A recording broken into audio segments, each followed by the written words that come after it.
আসসালামু আলাইকুম ওয়া রাহমাতুল্লাহ। শুরুতে আমি মহান রব্বুল আলামিনের বারগাহে রহমতে মহান মালিকের দরবারে আলী শানে হাজারো লাখো অনন্ত অযুত কোটি শুকরিয়া আদায় করছি, যার অনন্ত অফুরন্ত অবারিত অনাদি অশেষ দয়া রহমত মেহেরবানিকে পুঁজি করে সম্বল করে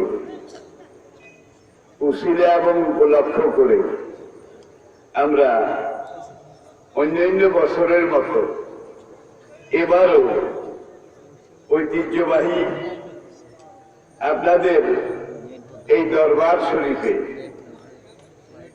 বাৎসরিক মাহফিল সালানা জলসা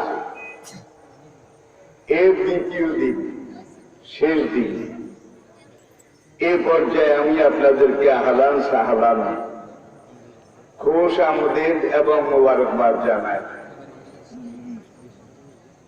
তারই সঙ্গে সঙ্গে যে মহান রব্বুল আলামিন এই মোক্ষম সুযোগ তৌফিক সৌভাগ্য আমাদেরকে দান করেছেন, যিনি আমাদেরকে কথা বলা শিখিয়েছেন, কে শিখিয়েছেন? খালাকাল ইনসান আল্লামাহুল বায়ান। আবার দেখুন, আলাম নাজআল লাহু আইনাইনি ওয়া লিসানাও ওয়া শাফাতাইনি।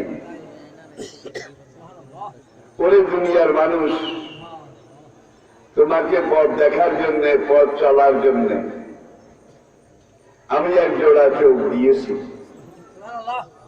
লিসানান কথা বলার জন্য মুখের ভিতরে একটা জিহ্বা তৈরি করে দিয়েছি, ও শাফাতাইনি কথা স্পষ্ট পরিষ্কার হওয়ার জন্য জিহ্বার সামনে এক জোড়া ঠোঁট মাইকের সাউন্ড বক্সের মতো আমি আল্লাহ তৈরি করে দিয়েছি কথা বলার জন্য। জিহ্বা ভিতরে নড়াচড়া শুরু করে, উঠা নামা শুরু করে, সঙ্গে সঙ্গে ঠোঁট দুইটা ফাঁক হয়, কথা বেরিয়ে আসে। শুধু বাংলায় বেরিয়ে আসে নাকি? ইংরেজিতে, আরবিতে, হিন্দিতে, পশতুতে, ফার্সিতে, নাগরিতে জিহ্বা কিন্তু একইভাবে নড়ে, ঠোঁট একইভাবে ফাঁক হয়, কিন্তু কথা বেরিয়ে আসে বিভিন্ন ভাষায়, ঠিক কিনা বলেন? কত বিশাল কুদরতি একটা মেশিন।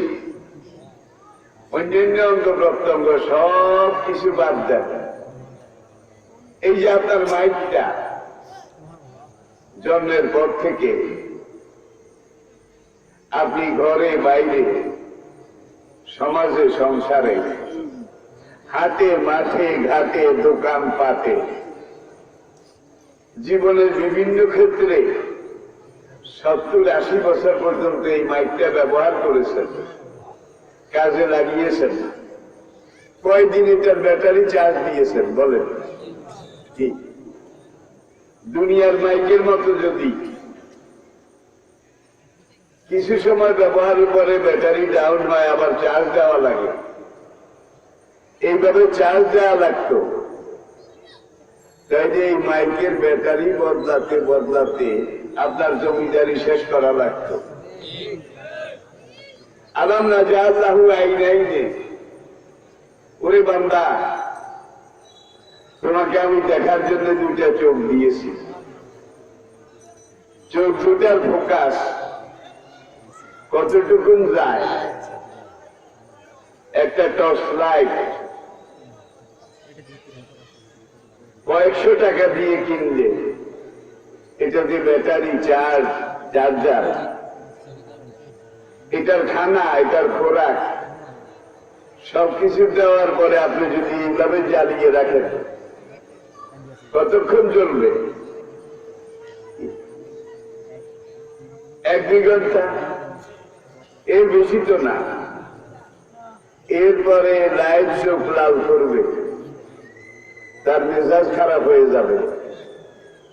এত পয়সার খানা দিয়েছ, ব্যাটারি চার্জ দিয়েছ, এখন আমার পেটে আর খানা নাই। এখন যদি নতুন করে আমাকে দিয়ে পথ দেখতে হয়, আবার খানা দেওয়া লাগবে, ঠিক কিনা বলুন? কিন্তু জন্মের পর থেকে এই লাইট দুইটা যে আপনি ব্যবহার করতেছেন, টর্চের আলো 100 হাত যায়, প্যান্ডেলে যে লাইট গুলো জ্বালিয়েছেন এগুলোর আলো 100-200 হাত যায়, এর বেশি যায় না। কিন্তু আপনার এই লাইট দুটো, এই দুটোর ফোকাস কতদূর যায় বলা লাগবে। আপনারা কথার জবাব দেবেন, কিন্তু আপনার এই লাইট দুইটার ফোকাস কতদূর যায়? সূর্যটা কত মাইল দূরে? বিজ্ঞানীরা বলছে 9,30,00,000 মাইল দূরে। ফিতা দিয়ে মারছে নাকি? গজ দিয়ে, স্কেল দিয়ে এটা পরিমাপ করা সম্ভব নয়। যত হিসাব আসছে, দেওয়া হচ্ছে, সব অনুমান ভিত্তিতে। তাহলে সূর্যটা 9,30,00,000 মাইল দূরে। এই লাইট দুইটা দিয়ে ফোকাস করলে সূর্যটা দেখা যায় না? যায়।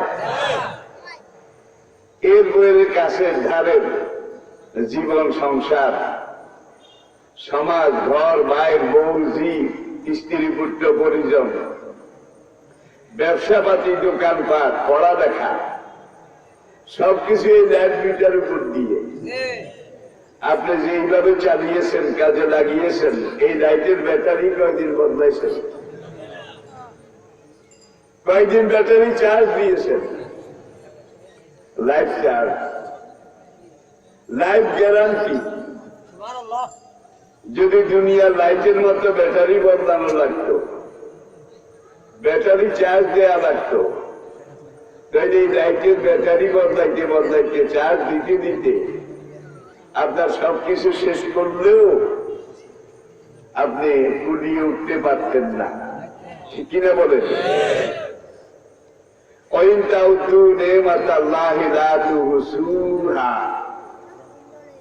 তোমার মাথার চুল থেকে পায়ের তলা পর্যন্ত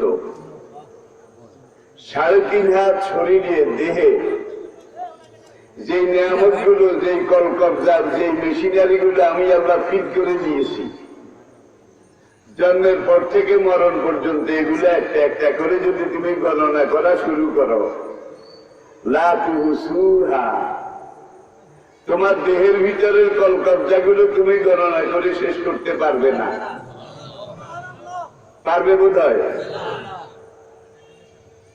তাহলে যে নিয়ামত গণনা করে শেষ করা যাবে না, সেই নিয়ামতের শুকর আদায় করে বোধহয় শেষ করা যাবে? কখনো নয়, কোনদিন সম্ভব নয়। যার জন্য আল্লাহ পাক আমাদেরকে আমাদের দেহের ভিতরে, বাইরে, ডানে বামে, সামনে পিছনে, যেদিকে যান সেদিকে আল্লাহর নিয়ামত আছে না নাই? আল্লাহর নিয়ামত, এগুলা গণনা করে শেষ করা যাবে না। এগুলা শুকরগুজারি করেও শেষ করা। লাইন শাকারতুম লাযিদান্নাকুম, যদি আমার এই সকল নিয়ামতের শুকরগুজারি করো, কৃতজ্ঞতা আদায় করো, নিয়ামতের লংজিভিটি আরো বাড়িয়ে দেব। অলাইন কাফারতুম, আর যদি আমার এই সকল নিয়ামতের কুফরি করো, নাফরমানি করো, নাশুকরি করো, ইন্না আযাবি লাশাদীদ, মনে রেখো আমার ধরা, আমার আযাব বড় কঠিন। আল্লাহ ধরে না, ধরে না, ধরে না, একবার ধরলে আর ছাড়ে না, ঠিক কিনা বলেন? ফেরাউনকে কি ধরা দিয়েছিল? নমরুদকে, সাদ্দাতকে। ইতিহাস আপনারা জানেন। দেখুন, সাদ্দাত সে বেহেশত বানিয়েছিল। নমরুদ সে বলেছিল আনা রাব্বুকুমুল আলা। ফেরাউন বলেছিল আনা রাব্বুকুমুল আলা, আই এম ইউর খোদা দি গ্রেট, আমি তোমাদের সবচেয়ে বড় খোদা। সবাই বলেন নাউজুবিল্লাহ। নমরুদ ইব্রাহিম আলাইহিস সালামকে অগ্নিকুণ্ডে ফেলল। ইতিহাস আপনারা জানেন। আগুন কার তৈরি? আগুন কার সৃষ্টি? ইব্রাহিম কার তৈরি? ইব্রাহিম কার বান্দা? ইব্রাহিমকে আগুনে ফেলল। এত কঠিন আগুন, 40 দিন পর্যন্ত যে অগ্নিকুণ্ডে জ্বালানি সরবরাহ করা হলো, লাকড়ি সরবরাহ করা হলো, এত প্রচন্ড উত্তাপ, অগ্নিকুণ্ডের কাছেও যাওয়া যায় না, 4 মাইল দূরে থাকা লাগে।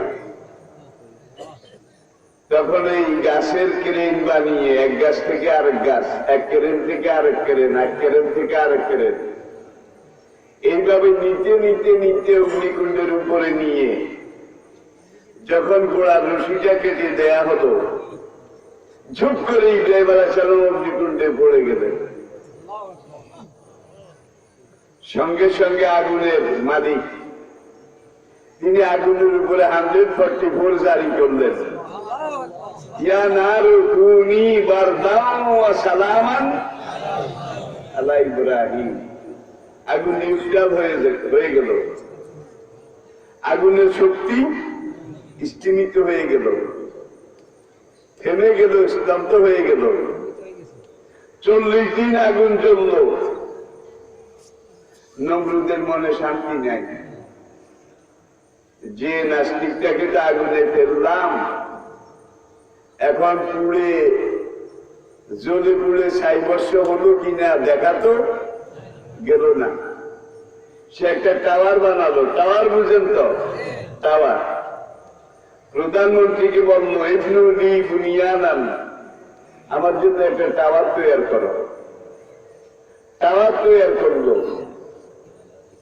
অবজারভেশন পোস্ট, মানব মন্দির। টাওয়ারটাই বোধহয় আপনারা ভালো বুঝে গেছেন এই যুগের জন্য। সেখান থেকে সে অবজার্ভ করে, পর্যবেক্ষণ করে যে নাস্তিক ইব্রাহিম, নমরুদ বিরোধী ইব্রাহিম জ্বলে পুড়ে ছাইয়াঙ্গার হয়েছে কিনা। তাকিয়ে দেখে জ্বলন্ত আগুন সমুদ্রের মধ্যে ফুলের গাছ, ফলের গাছ, সেখানে কোকিল কুহু কুহু করে, ভ্রমর গুনগুন করে, মৌমাছি মধু সংগ্রহ করে। আর সেই অগ্নি সমুদ্রে ফুল গাছের নিচে ছায়ায় ইব্রাহিম বসে বসে ইসমেজাত আল্লাহর নাম জিকির করতেছেন, সুবহুন কুদ্দুসুন রব্বুনা ওয়া রব্বুল মালায়েকাতে ওয়ার রূহ। নমরুদ কতক্ষণ তাকিয়ে দেখলো, ইরে নাস্তিক তো জ্বলে নাই। আরো সে হেসে হেসে কি যেন পড়ে। নমরুদ আগুনকে ধমক দিল, ওরে আগুন, আমি এই দেশের খোদা, সকল মানুষের খোদা, তুই আগুনেরও খোদা। আমি তো ইব্রাহিম নাস্তিককে তোর পেটের ভিতরে ফেলেছি জ্বালিয়ে দেওয়ার জন্য। 40 দিন চলে গেল, তুই ইব্রাহিম নাস্তিককে জ্বালাস না কেন? গম গম করে আগুন থেকে যাওয়ার আওয়াজ উঠলো, আই এম হ্যান্ডমলেস। হ্যান্ডমলেস, হ্যান্ডমলেস বুঝেন? আমার যা জ্বালাবার শক্তি ছিল, ক্ষমতা ছিল, সব হ্যান্ডম উইথহেল্ড হয়ে গেছে, সব স্তব্ধ হয়ে গেছে। নমরুদ বলল কিভাবে? আগুন আবার জবাব দিল, যিনি আমাকে বানিয়েছেন, তৈরি করেছেন, তিনি এইমাত্র আমার উপরে 144 জারি করেছেন, কুনি বারদাও ওয়া সালামান। সুতরাং কিয়ামত পর্যন্ত ইব্রাহিমকে আমার পেটের ভিতরে ফেলে রাখতে পারবে, ইব্রাহিমের একটা পশমও আমি জ্বালাতে পারবো না।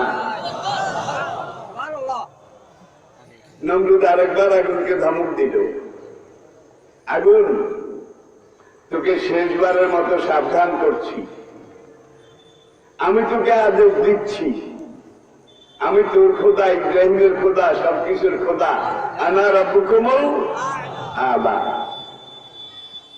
এখনই ইব্রাহিমকে জ্বালিয়ে ফেল, তা না হলে দুনিয়ার 7 সমুদ্রের পানি সেঞ্চন করে জন্মের মতো তোকে নিভিয়ে ফেলবো। আগুন নো অ্যাকশন, নো চেঞ্জ, আগুনের কোন পরিবর্তন নেই, কোন অ্যাকশনও নেই আগের মতো। ইব্রাহিম জিকির করে, সুবহুন কুদ্দুসুন রাব্বুনা ওয়া রাব্বুল মালায়েকাতি ওয়ার রূহ। নমরুদ তৃতীয়বার বলে, তোর এত উত্তাপ, এত শক্তি, এত দায়িকা শক্তি, জ্বালাময়ী শক্তি, এটা কোথায় গেল? আগুন থেকে গম গম করে আবার আওয়াজ আসলো, হারামজাদা তুই একটু আয়, আমার শক্তি আসে না, নাই, জন্মের মতো তোকে দেখাই দেব। ইব্রাহিম অগ্নিকুণ্ড থেকে বের হয়ে আসলেন, একেবারে কাপড় চোপড় গুলাও ঠিক আছে, কিচ্ছু হয় নাই। নমরুদ আবির্ভূত কিংকর্তব্য বিমূঢ় হয়ে ইব্রাহিমকে প্রশ্ন করলো, কিরে নাস্তিক? ইব্রাহিম নাস্তিক, কারণ তারে খোদা মানে না, আর সে আস্তিক। কিরে নাস্তিক, তুই আগুনে জ্বলে গেলি না, পড়লি না, তোকে কে বাঁচিয়েছে? ইব্রাহিম শুরু করে বলল, আমার উপর আল্লাহ, আমার উপর আল্লাহ। নমরুদের রাগ আরো বাড়ল, যে উপরওয়ালা বলে বলে তুই সবসময় আমার সাথে চ্যালেঞ্জ করস, আজকে তোর উপরওয়ালাকে আগে শেষ করব, তারপরে তোকে ধরব। সে আবার তার মন্ত্রী পরিষদকে বলল, আমার যে সোনার কুর্সিটা আছে, রাজ সিংহাসনটা আছে, এই কুর্সির 4টা পায়ার মধ্যে 4টা স্বর্ণ ঈগল পাখি, হাজার হাজার বছর আগে এগুলা পালন করা হতো, ঈগল পাখি। এক একটা পাখি এত বড় ছিল যেন একটা ছোটখাটো হেলিকপ্টার। 4টা ঈগল পাখির পায়ের সাথে তার সিংহাসন, তার কুর্সি, তার চেয়ারের পা বাঁধল, বাঁধার পরে সে এতগুলা তীর নিল, তীর, একটা ধনুক নিল ফায়ার করার জন্য।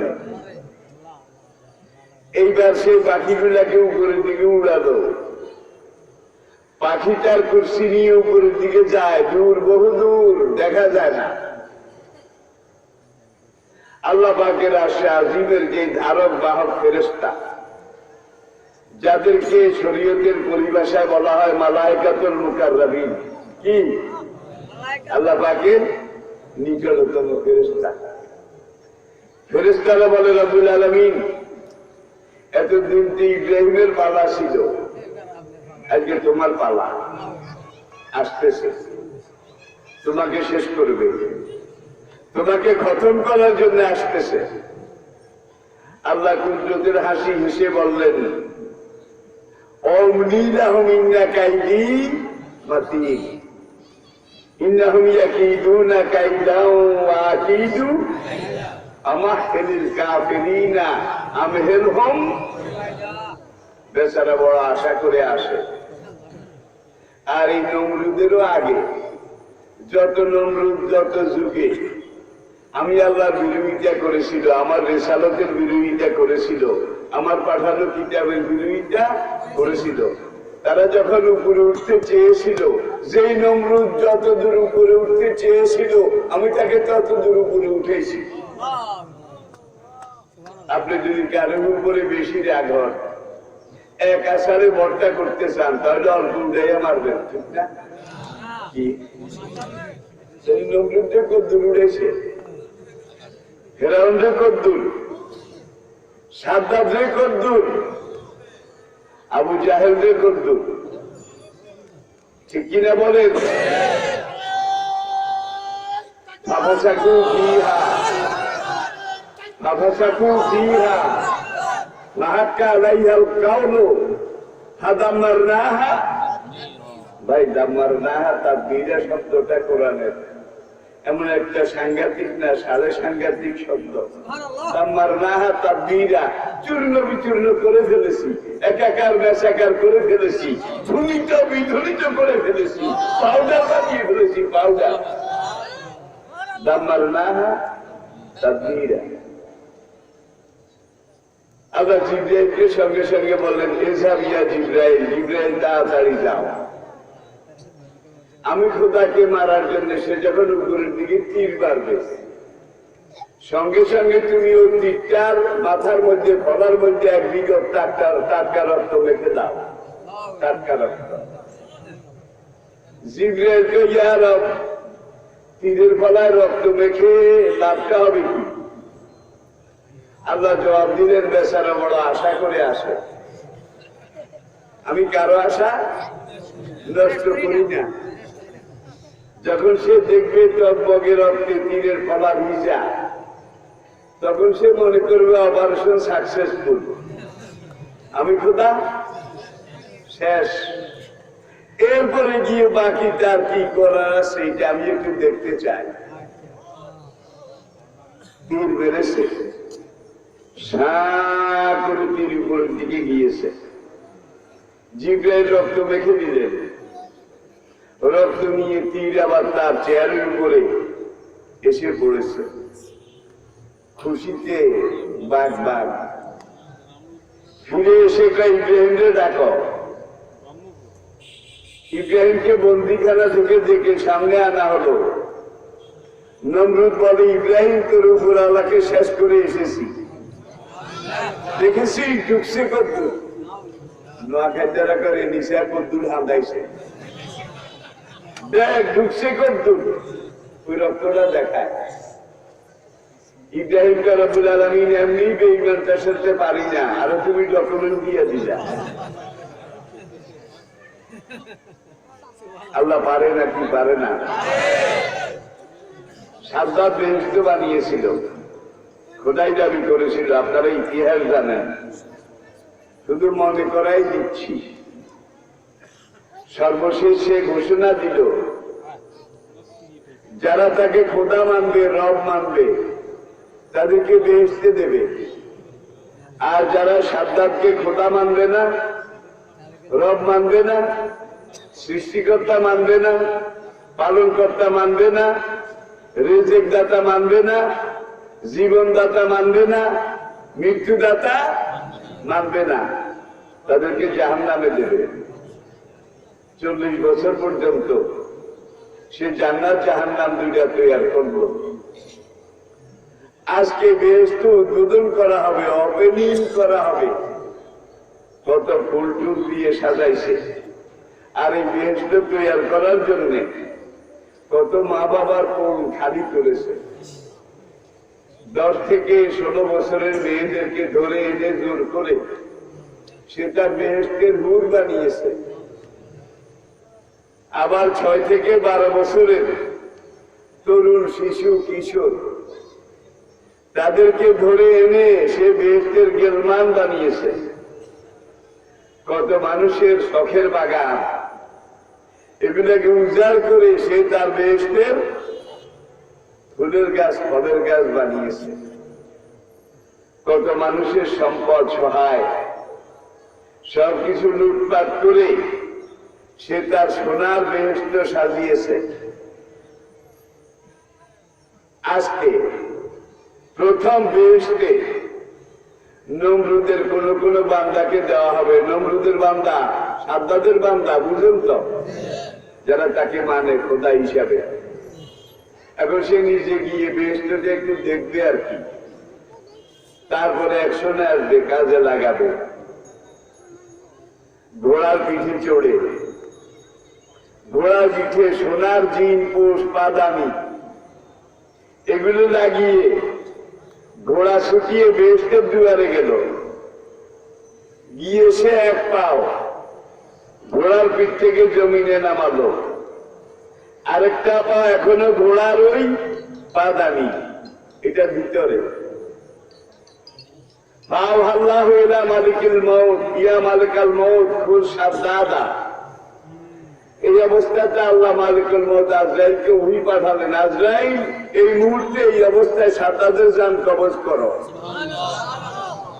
কেমন বলতো, এক ঠ্যাং ঘোড়ার পিঠে আর এক ঠ্যাং মাটিতে, বেহেশত ওপেন করবে, উদ্বোধন করবে। আল্লাহকে জান কবজ করো। আজরাইলটা তারা করবেটা কি? এটা তো তার চাকরি, তার ডিউটি। জান কবজ করার জন্য সাদ্দাদের বেহেশতের দুয়ারে এসেছে। আসার পরে মালিকুল মউত আজরাইল দেখে যে তার চোখ দুইটা বেহেশতের দিকে, একটা পা মাটিতে আরেকটা নামায়, ঘোড়ার পায়ের লাগামের ভিতর থেকে বের করে। আজরাইলের মতো কঠিন জিনিস, পাষাণ জিনিস, নির্দয় জিনিস আল্লাহ দ্বিতীয় আরেকটা সৃষ্টি করেননি। দয়া কারে কয়, রহম কারে বলে, এইটা আজরাইলের থিওরিতে নাই, পুঁথিতে নাই, পাজিতে নাই, নিদারে নাই, বালামে নাই, সাইকোলজিতে নাই, ফিলোসফিতে নাই। সেই আজরাইল আজকে সাদ্দাদের এই অবস্থা দেখে সেখানে দাঁড়াইয়া দাঁড়াইয়া কাঁদবে। আজরাইল কয়, ইয়া রব, বেচারা এত কষ্ট করেছে, এত শ্রম, এত ঘাম, এত অর্থ ব্যয় করেছে, এক দুঃখ যায় খেলে, আর দুঃখ যায় দেখলে। বেচারা অন্তর ভিতরে যাক না, কি বানাইলো, কেমন বানাইলো, একটু চোখ দিয়ে দেখো। আল্লাহ কয়, তাইলে আজরাইল, দেখা যায় সাদ্দাদের জন্য আমার চেয়ে তোমার মায়া বেশি। এর আগে তুমি কোনদিন কাঁদছিলা কিনা? আল্লাহ আজরাইলকে জিজ্ঞাসা করে। আজরাইলকে বাবা, আল্লাহে, আল্লাহর কসম, এর আগে একদিন কেঁদেছিলাম আমি। আল্লাহ বলে, কোন সময়, কি অবস্থায়? আজরাইল বলে, আজ থেকে প্রায় 1000 বছর আগে।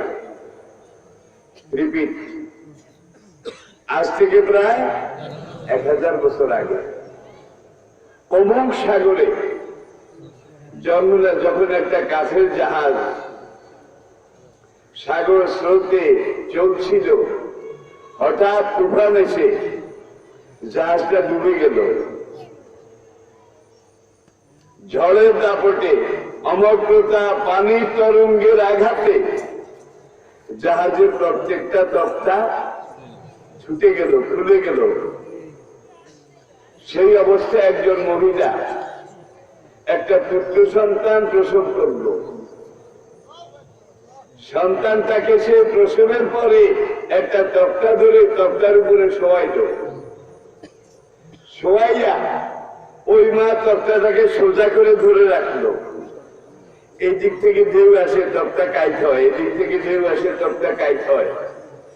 মহিলার জীবন দিয়ে চেষ্টা করতেছে তক্তাটা যেন ঢেউয়ের আঘাতে কাঠ না হয়। কাঠ হলে কি হবে? বাচ্চাটা পড়ে যাবে। কথায় বলে, বটের তুল্য ছায়া নাই, মায়ের তুল্য মায়া নাই। হায় রে মা, এই অবস্থায় মা জীবনের বিনিময়ে চেষ্টা করতেছে। বাচ্চাটার তক্তার উপরে শোয়ায় রেখে তক্তাটা সোজা রাখতেছে। এই অবস্থায় তুমি রব্বুল আলামিন আমাকে বলেছিলে, ইয়া মালিকাল মউত, এই তক্তা দ্বারা মহিলার রূহ কবজ করো। আমি সেখানে গেলাম, যাইয়া যখন এই অবস্থা দেখলাম, আমার মতো শক্ত আজরাইল গলে গেল। আমার ভিতরে এমন স্নেহ সমুদ্র উদ্বেলিত হলো।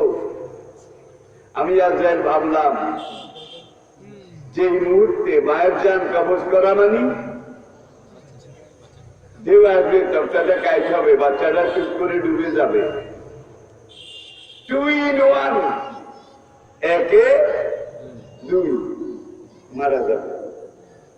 সেদিন আমি কাঁদছিলাম যে এরকম যদি জানতাম এত কঠিন এত নিষ্ঠুর কাজ করা লাগবে, তাইলে আমি আর যদি চাকরি নিতাম না, এই দায়িত্ব গ্রহণ করতাম না। আল্লাহ তারপরে কি হলো? আজ বলে কি আর হবে, তোমার আদেশ। মায়ের জান কবজ করে আমি চলে এসেছি। আল্লাহ বলেন তারপরে কি হলো? তক্তার বাচ্চার কি খবর? আর যাই বলে সেটা তো আর আমার ডিউটি না, আমার জানার মধ্যেও পড়ে না। আমি মায়ের জান কবজ করে চলে আসছি, দূর আমার মনে আছে। কিন্তু মায়ের জান কবজ করতে গিয়ে আমি সেদিন খুব কেঁদেছি, 1000 বছর আগে। আবার আজকে সাদ্দাদের বেহেশতের দুয়ারে এই অবস্থায় তুমি যখন তার রূহ কবজ করার নির্দেশ দিয়েছ, আমি আমার চোখের পানি ধরে রাখতে পারিনি। আজকে আবার আমি কাঁদছি। আল্লাহকে ইয়া মালিকাল মাউত, ওই যে তক্তার উপরে যে বাচ্চাটা রাখা ছিল, মা যেই তক্তাটাকে সোজা করে ধরে রাখছিল, এই অবস্থায় আমি সেই মায়ের জান কবজ করতে তোমাকে নির্দেশ দিয়েছিলাম, তুমি কেঁদেছিলে। পরিশেষে জান কবজ করে তুমি চলে আসছো। তারপরে কি হয়েছে? আর তারপরে বাচ্চার কি হয়েছে এটা তো আর আমি জানি না, আমার জানার কথাও নয়। আল্লাহ বলেন সেই তক্তার উপরে বাচ্চাটাকে আমি আল্লাহ উদ্ধার করেছি, আমি আল্লাহ রক্ষা করেছি, আমি আল্লাহ বড় করেছি, আমি আল্লাহ টাকা পয়সা সম্পদ রাজত্ব দিয়েছি। সেই তক্তার উপরে বাচ্চাটাই আজকের এই সাদ্দাত। আমি কি বুঝাতে পেরেছি? আমি কি বুঝাতে পেরেছি? ভাই, আমি কোরআন থেকে কথাগুলো বলেছি। ইব্রাহিমের কথা বলুন, নমরুদের কথা বলুন, সাদ্দাদের কথা বলুন, আপনাদের কি অসুবিধা হয়? আমি বেশিক্ষণ আপনাদেরকে কষ্ট দেব না। আপনারা ওই যে প্যান্ট্রির ডক্টর দেখছেন, এটা মিথ্যা কথা। আমি ডক্টর না, কিন্তু এটা শুধু বাংলাদেশে না, সে আমেরিকা, ল্যাটিন আমেরিকা, কানাডা, সেই দুনিয়ার পশ্চিমাতে গিয়ে দেখলাম তারাও ডক্টর দেখছে। আবার এইদিকে Malaysia, Singapore, south Korea, Japan, দুনিয়ার একেবারে পূর্ব শেষ মাথা, পূর্ব প্রান্ত, সেখানেও গিয়ে দেখলাম তারা ডক্টর দেখছে। আমি বললাম পাইলেন কোথায়? আমি তো আসলে ডক্টর না, যেটা বাস্তব। তখন জাপানের এক বৌদ্ধ সাংবাদিক, সে বলে, honourable Maulana, don't mind please. সম্মানীয় মাওলানা সাহেব, আপনি কিছু মনে করবেন না। ডক্টর শব্দের অর্থ বিশেষজ্ঞ, কোন বিশেষ ব্যাপারে বিশেষজ্ঞ। আপনাকে আমরা কোরআনের ব্যাপারে, হাদিসের ব্যাপারে, ইসলামের তাহজিব, তামাদ্দুন, কালচার, সিভিলাইজেশন, ইসলামের আদর্শের ঐতিহ্য, ব্যাখ্যা, এগুলোর ব্যাপারে একজন বিশেষজ্ঞ মনে করি। এই জন্য আমরা ডক্টর দেখেছি, বিশেষজ্ঞ, অন্য কিছু না। আমি বললাম, মাই ডিয়ার জেন্টলম্যান, আমি কোন বিশেষ ব্যাপারে বিশেষজ্ঞ নই, বরং আমি একজন বিশেষ অজ্ঞ, মানে বিশেষভাবে অজ্ঞ, কিছুই তো। মিজানুর রহমান আজহারি বলেছে, ওরা কিন্তু আমার রুহানি সন্তান। আজকে মাঝে যারা কথা বলতেছে, ইসলামের কিছু ভাগ বুড়া হয়ে গেছে, কিছু ভাগ খাসায়, বাঘের বাচ্চারা ময়দানে নেমে গেছে। ইনশাআল্লাহ আপনারা নিরাশ হবেন না, ইনশাআল্লাহ আপনারা নিরাশ হবেন না। দেখেন, একটা বিচ্ছুর বাচ্চা, ইসলামের একটা বিচ্ছুর একটা বাচ্চা, সে সাহাবিয়ার কবিরকে বিমরুলের মতো একটা গুতা দিছে। বিংগুলের মধ্যে একটা দুটা দিছে, এক দুটায় সাহারিয়ার কবি এরকম বিচ্ছুর বাচ্চা কিন্তু এখন আমাদের ইসলামের জন্য মাঠে সতে সতে আছে, সতে আছে। আপনারা নিরাশ হবেন না প্রিয় ভাইয়েরা। আমি যে কোরআন নিয়ে কথা বলছি, আজকে বিজ্ঞানের যুগ, নেট ইন্টারনেটের যুগ। দেখেন অবস্থা, ক্যামেরার দিকে তাকান। যে কথাগুলো আমি এখানে আপনাকে বলি, সঙ্গে সঙ্গে কথাগুলো পুরো দুনিয়ায় পৌঁছে যায়, ঠিক কিনা বলুন? এখানে কোনো রাগ ঢাক, কোন জোড়াতাবি, এগুলার কোনো অবকাশ নেই। কোরআনের উপরে আমি ডাইরেক্ট কথা বলি, দেশেও বলি, বিদেশেও বলি। তো আসুন, আজকের আধুনিক বিজ্ঞান, মডার্ন সায়েন্স, যেটাকে আধুনিক শিক্ষিতরা কোরআনের চেয়ে অনেক বড় মনে করে, অনেক বেশি মনে করে বিজ্ঞানকে, ঠিক কিনা বলে?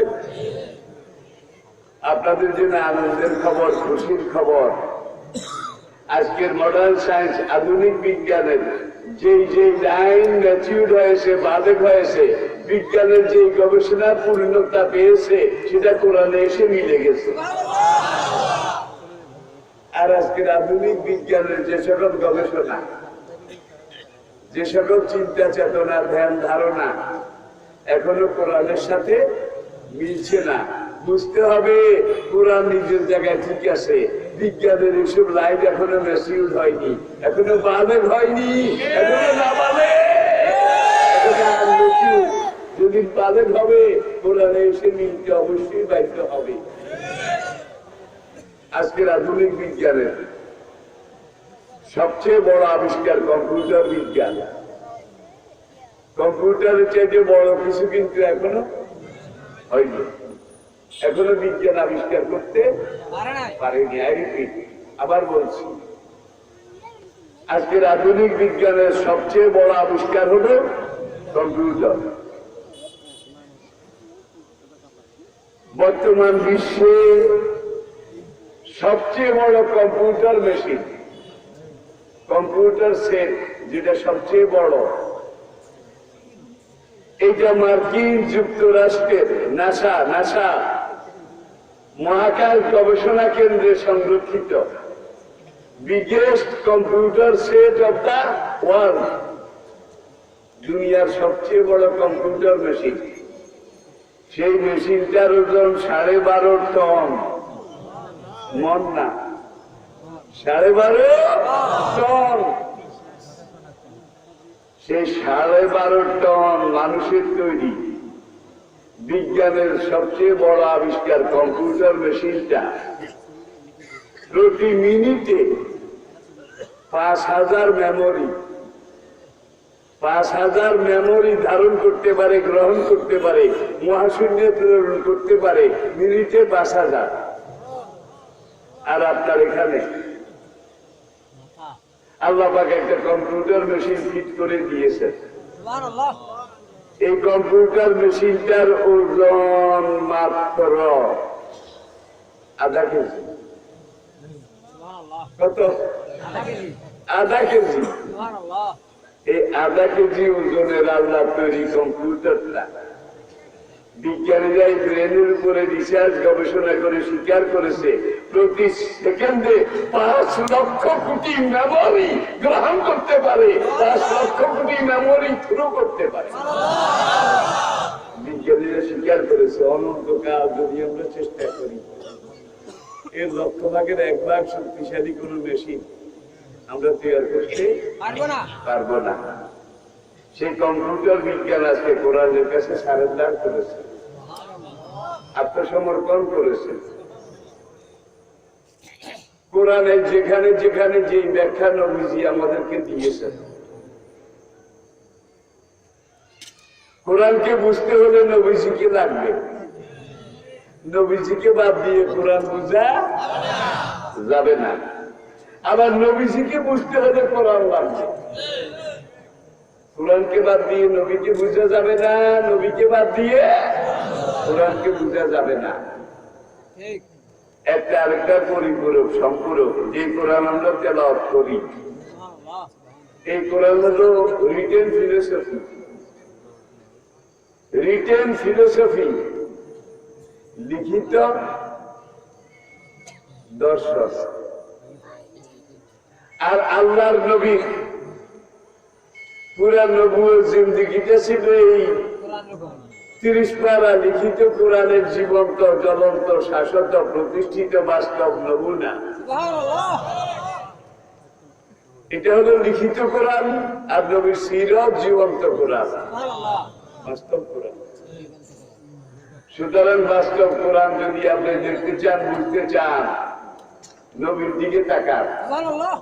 কোরআন কেমন মানুষ বানায়, আর কোরআন কেমন সমাজ তৈরি করে, কেমন শান্তির সমাজ উপহার দিতে পারে, এইটা যদি একবার আপনি দেখতে চান, খোলাবার 80 দিনের জমানার দিকে তাকান। মানুষ জাকাতের টাকা নিয়ে রাস্তায় রাস্তায় হাঁটছে, কিন্তু জাকাত নেওয়ার মতো গরিব কি ভাই? আমি কথাই বলে আপনাদের মনের আতাইন ধরাই, কেন আতাইন ধরাই, কাশি মেলাই গুপুটাই না। এগুলো বাস্তব, এগুলো বাস্তব। দেশের সবচেয়ে সুন্দরী ষোড়শী তরুণী সেজে গুজে উত্তর আরবের হাদরামাউত থেকে রওনা করেছে একা। তার সাথে কোনো পুরুষ সঙ্গী নেই, কোনো মোহরেম নেই। একাধারে 2 মাস সে দক্ষিণ আরবের সনা পর্যন্ত পৌঁছেছে, তার দিকে কেউ একবার ফিরেও তাকায়নি। এটা ইসলামী সমাজ। সাহাবারা মার খাইতে খাইতে একেবারে অবস্থা সঙ্গীত, রাসূলকে আবার দেওয়ালে হেলান দিয়ে বসে আছে। 2 জন সাহাবা এসে বলে, ইয়া রাসূলুল্লাহ, কবে ইসলাম কায়েম হবে, কোরআন কায়েম হবে? আমরা তো শেষ হয়ে গেলাম। বেলালের শরীরে চামড়া নাই, অনেক জায়গায় গোশত নাই, বড় বড় গর্ত, হাড্ডি দেখা যায়। আমার ইয়াসেরের শরীরে চামড়া নাই, অনেক জায়গায় গোশত নাই, জ্বলন্ত আগুনে শোয়াইছে, আবার জ্বলন্ত আগুনের কয়লা মুখের উপরে দিয়েছে, তার উপরে কয়েক মণ ওজনের পাথর চাপিয়ে দিয়েছে। এই কয়লার আগুন পড়তে পড়তে ভিতরে ঢুকে চামড়া গোশত সব জ্বালিয়ে ফেলেছে। সাহাবায়ে কেরামের অনেকের শরীরে চামড়া ছিল না, গোশত ছিল না, বড় বড় গর্ত ছিল। সেই সাহাবার ছেলেরা, নাতিরা বলতো যে, দাদুর এখানে গর্তের মধ্যে আঙ্গুল দিয়ে দিয়ে আমরা খেলা করতাম। এই কোরআনের জন্য, এই ইসলামের জন্য। মক্কার সেই চরম দুর্দিন নির্যাতনের যুগ, আর মক্কায় যে নির্যাতন হয়েছে, সেই নির্যাতন যুগে যুগে দেশে দেশে হয়েছে, হচ্ছে এবং হবে। ঠিক কিনা বলেন?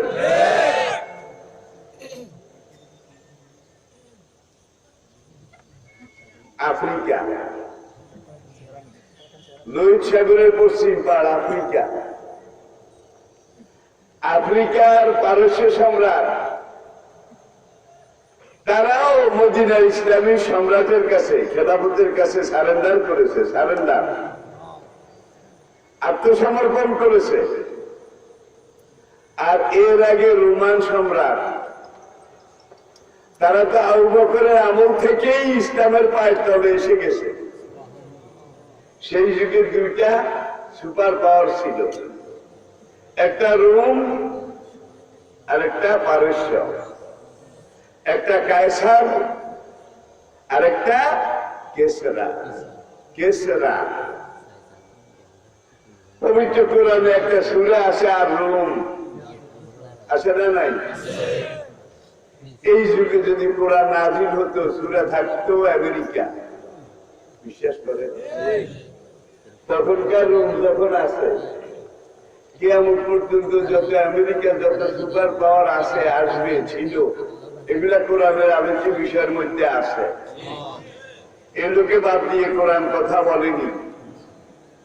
সুপার পাওয়ার বৃহৎ শক্তি, তাদের সাথে আপনি কিভাবে ফরেন রিলেশন বৈদেশিক সম্পর্ক গড়বেন, কদ্দূর যাওয়া যাবে, এরপরে আর কদ্দূরের পরে যাওয়া যাবে না, এগুলা কোরআন বলেছে নাকি বলে নাই? লা ইয়াত্তাখিযুল মুমিনুনা আল কাফিরিনা আউলিয়া মিন দুনিল মুমিনিন ইয়া আইয়ুহাল্লাযীনা আমানু লা তাত্তাখিযুল ইয়াহুদা ওয়ান নাসারা আউলিয়া বাদুহুম আউলিয়াউ বাদ।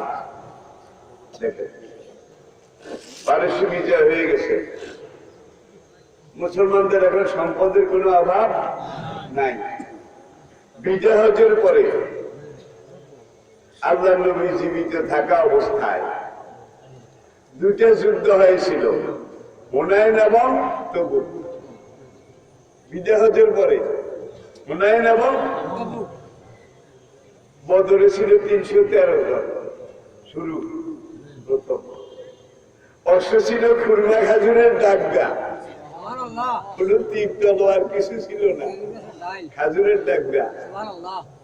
আল্লাহর মায়ের আদমের মায়ের খাজুরের ডাকগা এইভাবে যখন মেরেছে, সামনে যত কাফের ছিল সব কেটে দুই টুকরা হয়ে পড়ে গেছে। মা রামাইতা ইজ রামাইতা ওয়ালাকিন্নাল্লাহ রামা। আল্লাহু আকবার।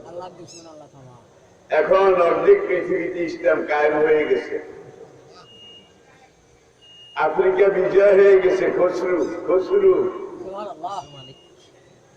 সেই পারস্য সম্রাট,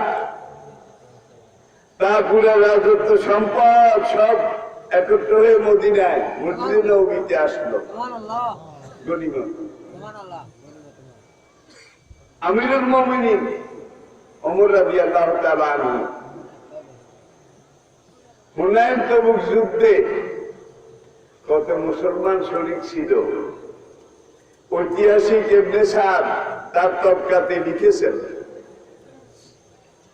আহমদ তারা লিখেছেন, বালাজুরি তার ইতিহাসে লিখেছেন, এত লোক হুনাইন তবুকের যুদ্ধে এত মুসলমান অংশগ্রহণ করেছিল, যাদের সংখ্যা লিখা, সংখ্যা গণনা, সংখ্যা নির্ণয় করা সেই যুগে কোনো বালামের পক্ষে, কোনো দপ্তরের পক্ষে, কোনো অফিসের পক্ষে সম্ভব ছিল না।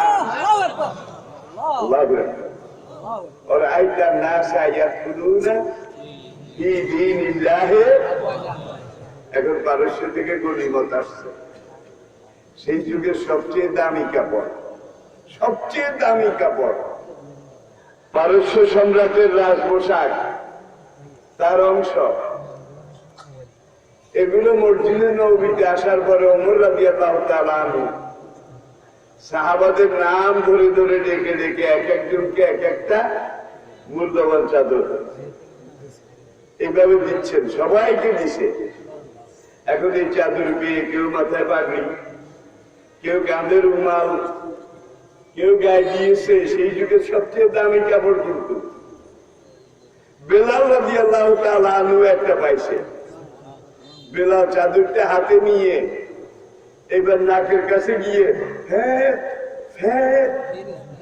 বুঝেন তো, খালি হ্যাঁ করে আর হিগুল জাড়ে, হ্যাঁ করে আর হিগুল জাড়ে। বুখারী হাদিস।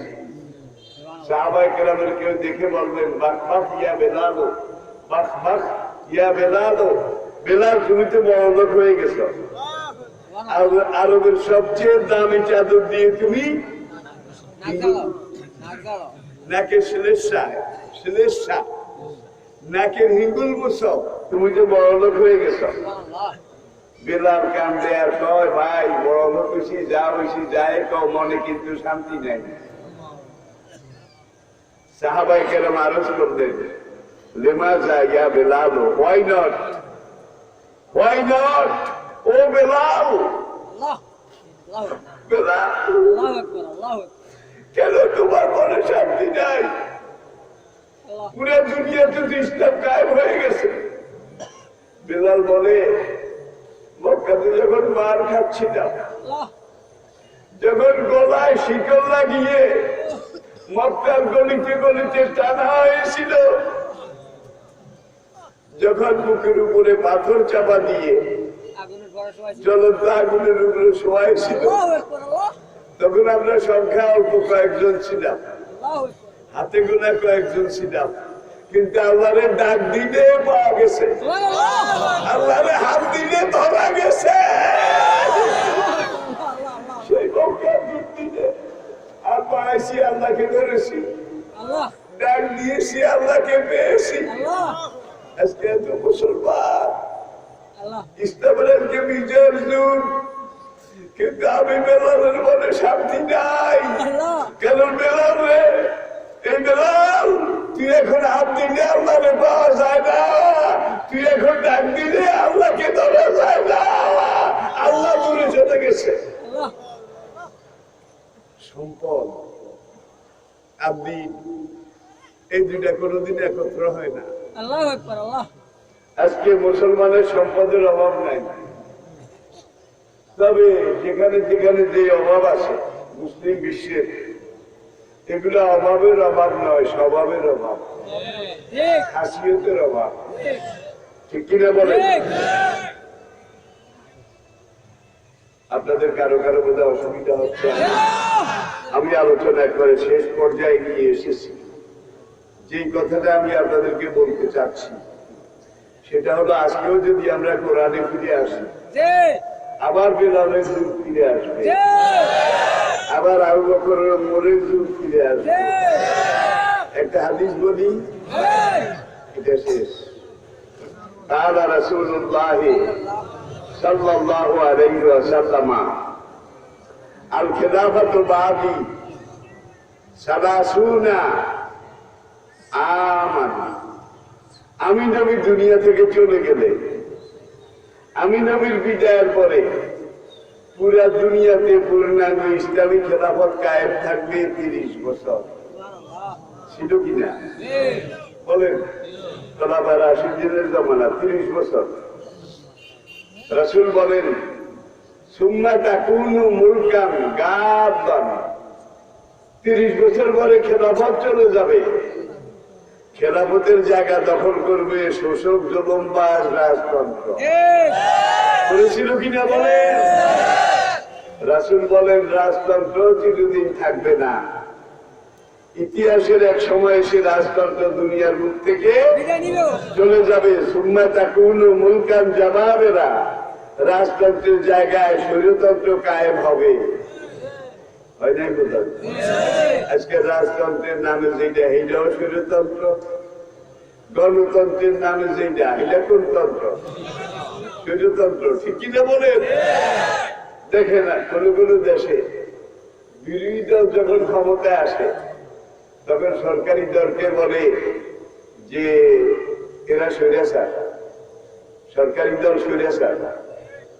আবার যখন এই বিরোধী দল ক্ষমতায় যায়, সরকারি দল বিরোধী দলে আসে, তখন তারা বলে যে এরা স্বৈরাচার। কুল্লুহুমু সাওয়া সাওয়া, কুল্লুহুমু সাওয়া সাওয়া। তাইলে এরাও স্বৈরাচার, এরাও স্বৈরাচার, আমরা মাঝখানে আমের আশা, আমরা মাঝখানে আমের আশা। নবী বলেন, স্বৈরাচারও চিরদিন থাকবে না। ইতিহাসের দূর সুদূরে এমন একটা অবস্থান আল্লাহ সৃষ্টি করে দেবেন, দুনিয়ার বুক থেকে স্বৈরাচার বিদায় নিয়ে চলে যেতে বাধ্য হবে।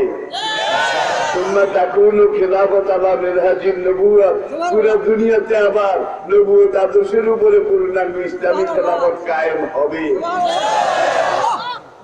নবীর পরে খোলাফায়ে রাশিদিন আমরা দেখেছি, খোলাফায়ে রাশিদিনের পরে রাজতন্ত্র আমরা দেখেছি, রাজতন্ত্রের পরে পুরো দুনিয়াতে আজকে স্বৈরতন্ত্র।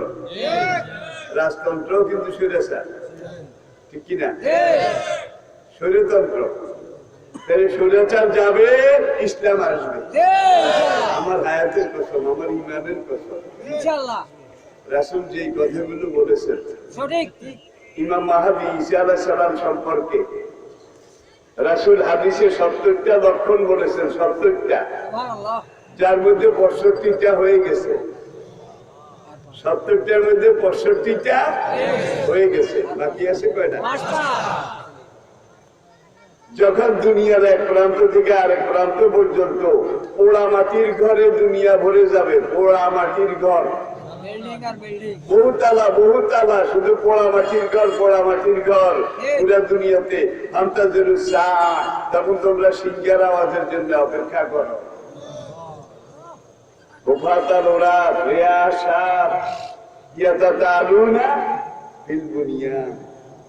মা যে ছেলের হাত ধরে ভিক্ষা করত, কি উলঙ্গ ছেলে লেংটি পরে মায়ের পিছিয়ে পিছিয়ে ভিক্ষা করত, পরের বাড়িতে গরু ছাগল চড়াইত, হার চাষ করত। গোপাতা লোড়া তারা বড় বড় বিল্ডিং করে পায়ের উপরে পাওয়া দিয়ে ঠাট লাগাবে, ঠাট লাগাই নাই বোধ হয়। গোপাতা লোড়া রিয়া সাত ভাইরা, পরিশেষে যে কথাটা বলে আমি শেষ করছি, নবীর জামানার পরে খোলাফায়ে রাশিদিনের জামানা গেছে, খোলাফায়ে রাশিদিনের পরে রাজতন্ত্রের জামানাও গেছে, রাজতন্ত্রের পরে স্বৈরতন্ত্র এটা বর্তমানে চলছে। স্বৈরাচারের অপেক্ষা কিন্তু বেশি ভালো না, স্বৈরাচারের অবস্থা বেশি জুড়ছেন না। দুনিয়াতে কিন্তু স্বৈরাচারের বিরুদ্ধে বারবার দিকে তাকান না। কত মুসলমান তারা জবাই করেছে, কত কিছু করেছে।